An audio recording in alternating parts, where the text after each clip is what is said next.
Kembali lagi masih bersama saya Dodi, jurnalis Banjarmasin Post di program Tribun Seri Suara Rakyat.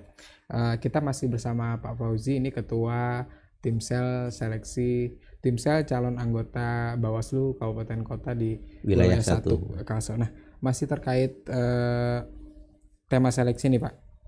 Ini kan setelah 7 Juni nanti 7 hari kerja pendaftaran pasti akan dilakukan verifikasi administrasi dan lainnya. Nah, apa ada kemungkinan untuk mekanisme perpanjangan pendaftaran ini, Pak? Ya. Jadi nanti setelah tanggal 7 Juni ya, kita tutup pendaftaran. Nanti akan kita verifikasi, kan kita cek semua pendaftaran.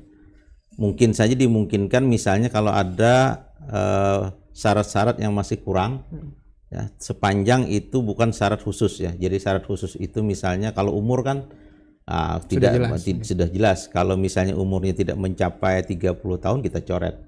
Atau ijazahnya misalnya tidak bisa memperlihatkan ijazah minimal SMA misalnya. Atau juga misalnya yang bersangkutan KTP-nya bukan KTP sesuai dengan tempat dia mendaftar. Nah, itu pasti kita coret. Nah, jadi tapi kalau hal-hal lain misalnya surat izin tadi kan misalnya ternyata mungkin entah keliru ketika kita sosialisasi yang tanda tangan hanya kepala dinas misalnya, ya kan? Bisa diperbaiki. Itu bisa diperbaiki. Jadi kita berikan waktu biasanya 3 hari nantinya. Kalau hal-hal yang sifatnya ada administrasi yang masih kurang, ya. Nah, tetapi syarat-syarat pokok tadi itu tidak boleh dilanggar. Ya. Nah, jadi memang kayak umur, KTP dan sebagainya. Itu. Kemudian setelah itu nantinya kita akan melihat apakah kuota kita ini terpenuhi atau tidak.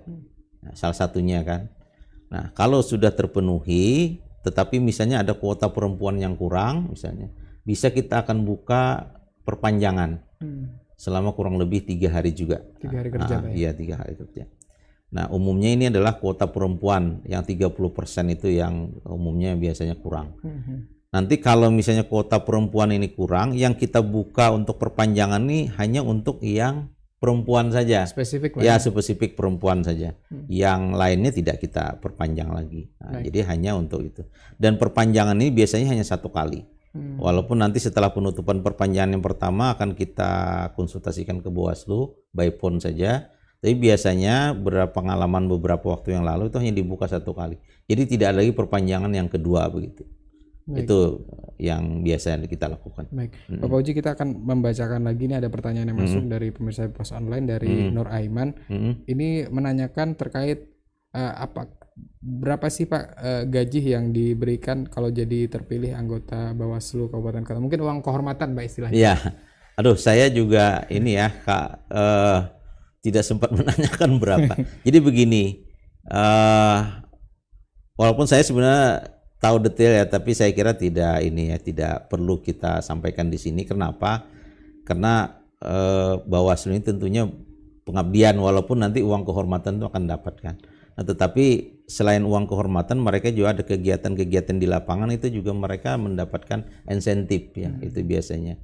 Jadi insentif itu biasanya ya misalnya uang perjalanan kan, misalnya mereka meninjau sesuatu atau memberi sebagai narasumber atau apapun gitu ya. Ke daerah misalnya, ke daerah dalam artian kalau kabupaten ke kecamatan misalnya kan, nah itu ada.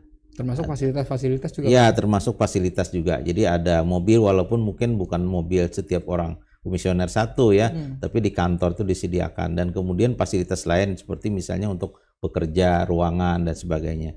Jadi bukan hanya dilihat dari sisi uang kehormatannya, tapi banyak juga fasilitas lain yang diberikan kepada mereka untuk agar mereka bisa bekerja dengan baik selama menjadi komisioner ini. Selama masa jabatan. Ya, masa jabatan ini ya. Betul. Nah, terkait mekanisme untuk seleksi nih Pak, apa aja setelah pendaftaran ini mungkin yang akan dihadapi oleh peserta yang lolos nih Pak? Ya. Jadi nanti kalau mereka lolos administrasi ini ya, nanti mereka akan memasuki tes CAT namanya ya, Computer Assisted Test ya, dan juga tes psikotes ya. Nah, jadi CAT ini nantinya kita belum tentukan tempatnya di mana, nanti akan dilakukan dan soalnya itu untuk CAT ini nantinya dari Bawaslu. Jadi ada utusan khusus dari Bawaslu RI yang datang membawa soalnya.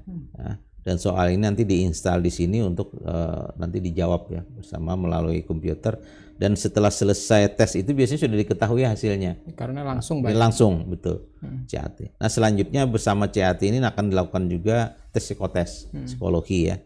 Nah kita akan bekerja sama kemungkinan besar dengan pihak kepolisian. Kalau KPU kemarin, KPU provinsi yang saya juga anggota Temselnya itu kan dengan TNI.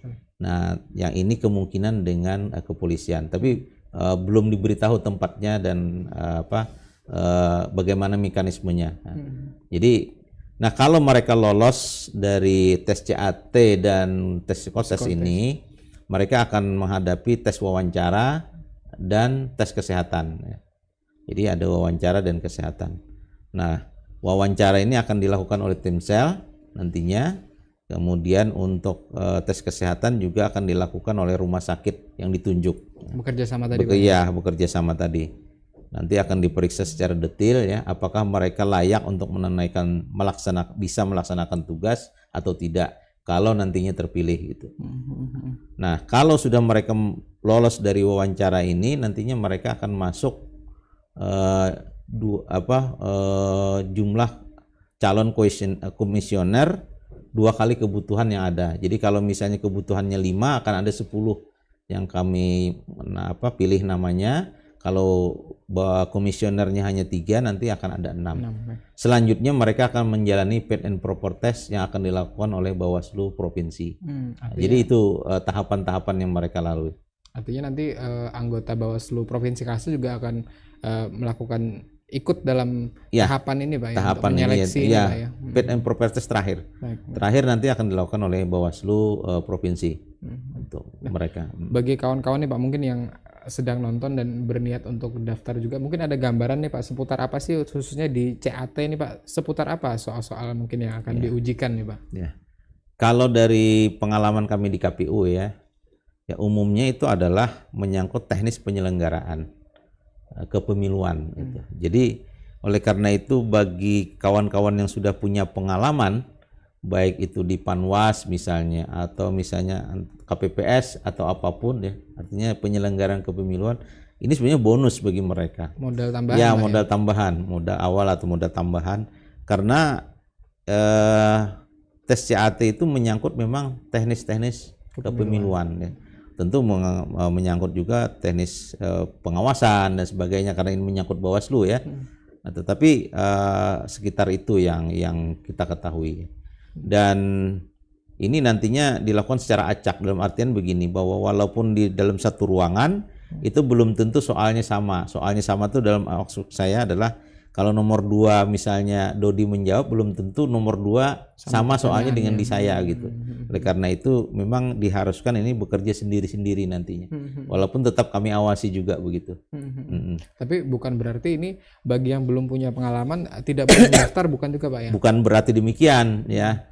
Kalau mereka yang tidak punya pengalaman tapi memang dia mempelajari ya kan aturan-aturan atau teknis penyelenggaraan, nah, saya kira tidak masalah, mereka mungkin saja mendapatkan nilai yang tinggi juga di CAT-nya. Nah, jadi ini tergantung person masing-masing. Walaupun punya pengalaman tetapi mungkin tidak asal-asalan menjawab dan mungkin pengalaman yang ada itu tidak dimanfaatkan dengan baik, ya saya kira nilainya juga tidak akan memuaskan begitu. Jadi ini tergantung person masing-masing. Jadi sekali lagi tidak masalah bagi yang belum pengalaman, sepanjang nantinya mereka mau mempelajari ya, mau mungkin memperhatikan aturan-aturan yang ada di kepemiluan kita ini. Nah, berbicara terkait penyelenggara yang sebelumnya sudah ikut berpartisipasi nih Pak, apa ada nih yang daftar lagi untuk di wilayah Kalsel 1 ini Pak? Kalau melihat dari kami sosialisasi kemarin ya, kayaknya antusiasme dari yang katakanlah dalam mereka kita istilahkan petahana begitu kan, mereka antusias untuk, karena terutama yang mereka yang baru 1 kali masa jabatan kan, karena ini kan dibatasi, bagi yang 2 kali kan tidak boleh lagi ya. Jadi kalau sudah 2 kali menjadi komisioner Bawaslu kan tidak boleh lagi. Tapi kalau yang baru 1 kali itu sebagian besar berencana untuk ikut lagi dalam pelaksanaan pemilihan ini.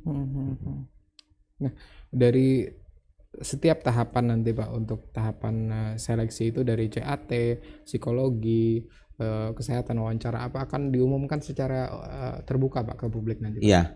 Jadi tahapannya itu nanti kalau nanti ini sudah ada yang lolos seleksi administrasi ya, itu akan kita umumkan. Siapa-siapa saja yang lolos administrasi. Nah, kemudian pada saat pengumuman itu juga akan kita cantumkan mereka siap-siap melaksanakan CAT pada tanggal sekian misalnya, lokasinya di mana dan sebagainya. Kemudian selanjutnya melaksanakan tes psikotes juga. Nah, itu. Nanti kemudian mereka melaksanakan CAT dan psikotes nanti akan diumumkan lagi siapa-siapa yang lolos dari CAT dan psikotes tersebut untuk masuk ke wawancara dan kesehatan. Demikian seterusnya ya, sampai nanti mereka memasuki tahap terakhir yaitu jumlah yang 2 kali kebutuhan tadi. Nah, untuk nantinya mereka akan menjalani fit and proper test. Fit and proper test itu sudah ranahnya Bawaslu Komisioner Bawaslu Provinsi. Jadi kami tim sel ini hanya mengantarkan mereka sampai menjalani fit and proper test saja. Mengenai keputusan hasil fit and proper test itu adalah kewenangan dari Komisioner Bawaslu Provinsi Kalsel. Nah, untuk di masing-masing tahapan seleksi tadi Pak, apakah juga dibuka untuk masa sanggah ini Pak? Ya, jadi nanti terutama mereka bisa kalau misalnya merasa dirugikan dan sebagainya. Jadi kita tidak hanya masa sanggah sebenarnya juga ketika nantinya ada menjelang wawancara, kita membuka juga kepada masyarakat untuk memberikan masukan.